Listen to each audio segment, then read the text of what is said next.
शासकीय कंत्राटदारांची 77,000 कोटींची थकबाकी, तिजोरीत खडखडाट असतानाही चेकचा घाट, चेक पटत नसल्याचा कंत्राटदार महासंघाचा आरोप.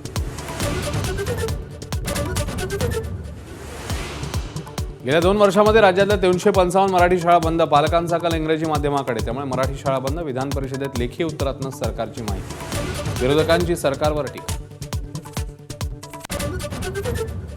सांगली जिल्हा परिषदेसाठी मोबिया आणि महायुतीत रेस, विश्वजित कदम विशाल पाटील यांच्यातही संघर्ष.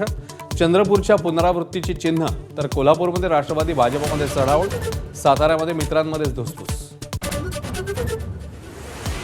रायगड झडपीचं भिजत घोंगडं, शिवसेनेला एकटं पाडण्यासाठी भाजप राष्ट्रवादीच्या हालचालींची चर्चा. तर धाराशिवमध्ये राणा जगजित सिंह तानाजी सावंत संघर्ष शिगेला.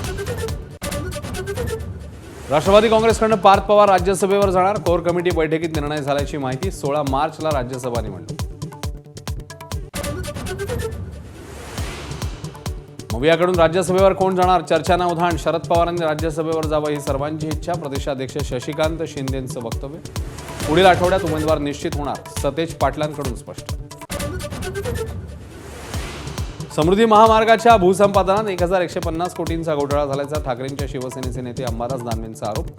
खासदार संदीपान भुमरेंच्या ड्रायव्हरच्या नावे व्यवहार, दानवेंच्या आरोपांमुळे खळबळ.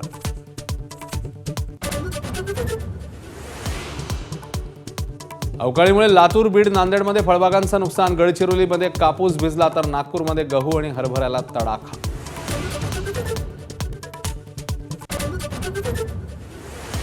छत्रपती संभाजीनगरच्या पैठणमधील गोदावरीचं पाणी ओसरलं. दशक्रिया विधीत अर्पण केलेल्या सोन्याच्या वस्तू उघड्या गाळातून वर, चाळणी घेऊन लोक नदी पात्रात.